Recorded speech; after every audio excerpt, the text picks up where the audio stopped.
Wow, I'm kind of depressed a little bit. We got to get Yeah. back in our living situation, back to living what we know. Because we're training for it 9 months. Mike Tyson shocks everyone with live TV confession. This is wild. Mike Tyson just dropped a major revelation during his interview with Steve Covino and Rich Davis on Fox Sports Radio. His raw honesty has everyone wondering, was he being completely real or just stirring the pot?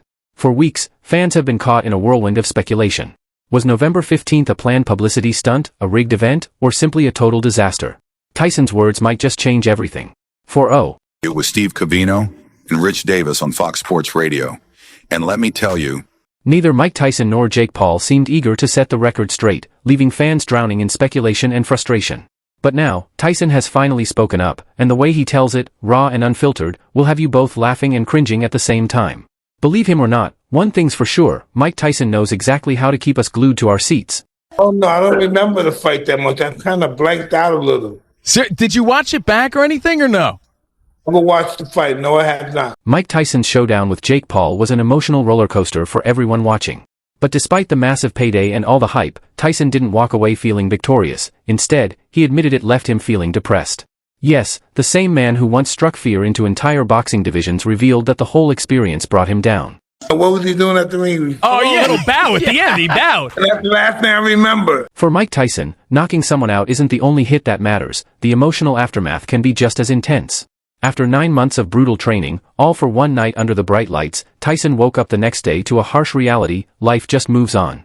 He described it as an emotional free fall, a feeling only someone like him could put into words so vividly. Wow, I'm kind of depressed a little bit. We got to get back in our living situation, back to living what we know. Because we're training for it 9 months. Then there's the fight itself. For a legend whose career is packed with unforgettable moments, Tyson had almost nothing to say about this one, literally nothing. He couldn't even recall the basic details of the match. His biggest takeaway? Jake Paul bowing at the end. What did you think of Jake's power, man, when you were in there? I don't remember it. You didn't even remember it. I heard my body was really sore.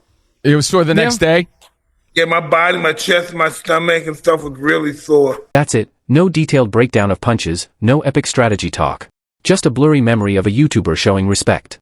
And here's the kicker, Tyson didn't even feel like he pushed himself. He barely broke a sweat during the fight, yet by the next morning, his whole body felt wrecked. Chest, stomach, everything hurt. For a guy who practically defined built different, waking up sore after what felt like an easy fight raises more eyebrows than a badly thrown uppercut. Clips where, you're holding back a right-hand punch, in my opinion as a fan, to not be exposed so that you don't get hit. Is that what was happening in that clip, or you don't even know? You have to show me. I was just, listen, know what I remember? No. Coming back from the first round, and then the next day I remember Jake is doing some kind of, I don't know, what was he doing at the ring? Of course, no Tyson story is complete without some controversy. The moment fight clips hit the internet, fans turned into detectives. Some were convinced Tyson was holding back, throwing soft punches like he was sparring with a kid.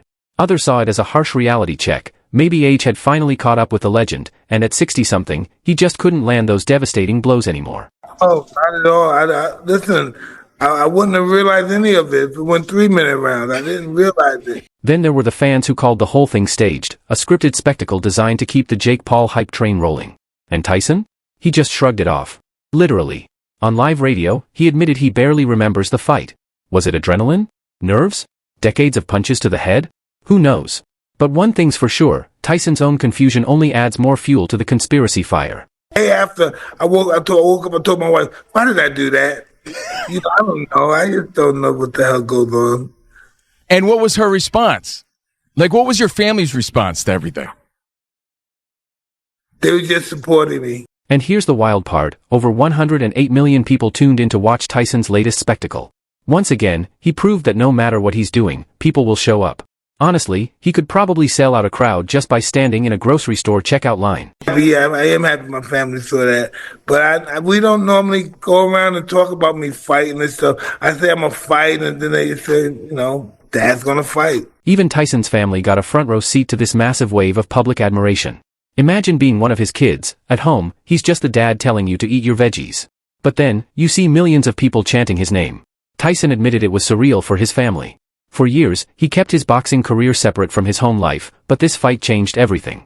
This is what we were talking about. That fight was such a big ascender. We were so up and high. We were so excited. The fight's over. Boom. Wow. I'm kind of depressed a little bit. You know, we got to get back in our living situation, back to living what we know, because we're fighting. This wasn't just another fight, it was a moment for Tyson's family to truly see the deep bond he shares with his fans. For him, watching his kids experience that kind of love and admiration firsthand was special. Well, as heartwarming as it gets for a man whose life has been a wild mix of triumph and chaos. They have to be training. Now, Mike, Jake punches hard. He does. I know. He's a big dude, man. Body hurts so bad. But because this is boxing, and Mike Tyson, nothing ever stays purely wholesome for long. The feel-good vibes lasted about 5 seconds before the internet did what it does best, spark a controversy. The moment the final bell rang, rigging accusations flooded in. A viral clip of Tyson seemingly holding back punches spread like wildfire, and suddenly, everyone was an expert. Was Tyson protecting Jake Paul? Was this some WWE-style scripted drama? Or was it just Tyson being Tyson?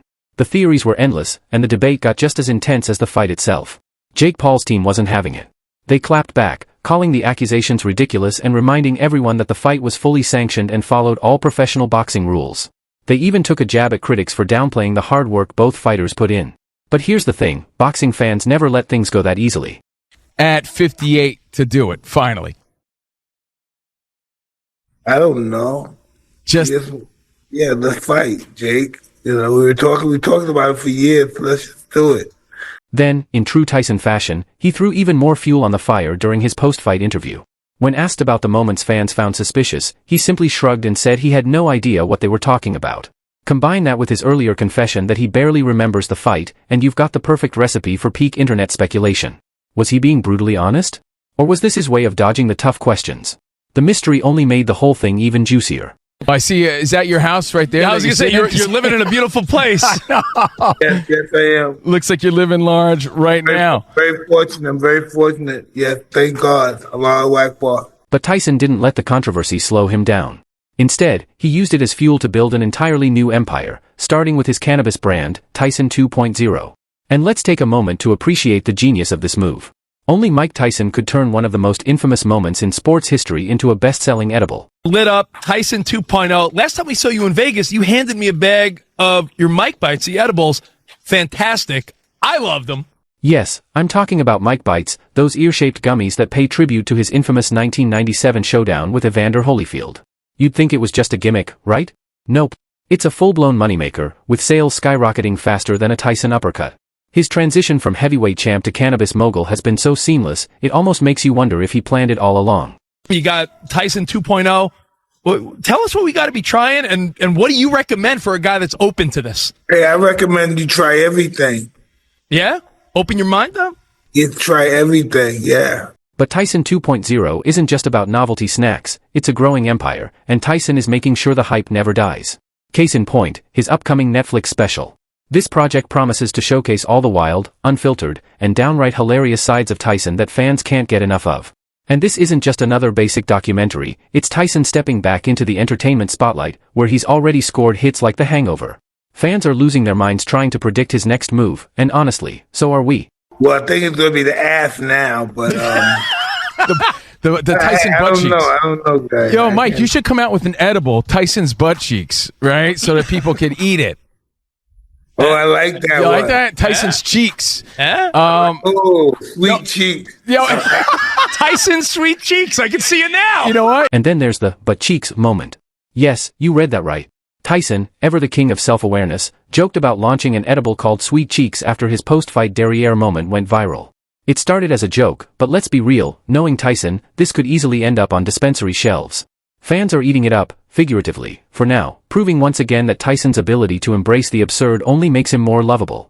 When you can turn a meme into a marketing idea, you know you've hit peak cultural relevance. Think any of those dudes have the same fighting guts, like of the Devin Haney's, Tank Davis's, Ryan Garcia's, Teofimo's, of that. Those guys are tough. We can't overlook those guys. Those guys are tough guys. They just fought different eras. But Tyson isn't just focused on business, he's still got one foot firmly in the boxing world. He's been hyping up young stars like Ryan Garcia and Devin Haney, praising their grit, skill, and ability to pack arenas like it's the golden era of boxing all over again. And, of course, he couldn't resist sharing his thoughts on the heavyweight division, especially Tyson Fury's recent loss to Alexander Usyk. Fury Usyk coming up at the end of the month. The rematch, Fury Usyk 2. Any thoughts on that? Because I know you have connections with Tyson Fury. I know, but Tyson Fury could have won that fight if he wasn't playing around early in the fight. I agree. Let's just say he didn't hold back. Tyson believes Fury's sloppy start cost him the fight, and honestly, he's got a point. It wasn't a harsh critique, just a tough love reminder that even the best need to stay sharp. Fury looks up to you so much. Did you feel bad going against him? I don't even know how that happened, but it happened. I don't know how that happened. I don't know how the hell that happened. Well, Mike... With a rematch on the way, Tyson's comments have only cranked up the anticipation, and maybe even put a little extra pressure on Fury to step up his game. This is what makes Tyson so fascinating. He's not just a retired fighter. He's a living, breathing force in the boxing world. Whether he's building a business empire, stirring up controversy, or keeping the sport alive with his unfiltered takes, Tyson remains as captivating as ever. Love him or hate him, one thing's for sure, Mike Tyson will always keep us talking.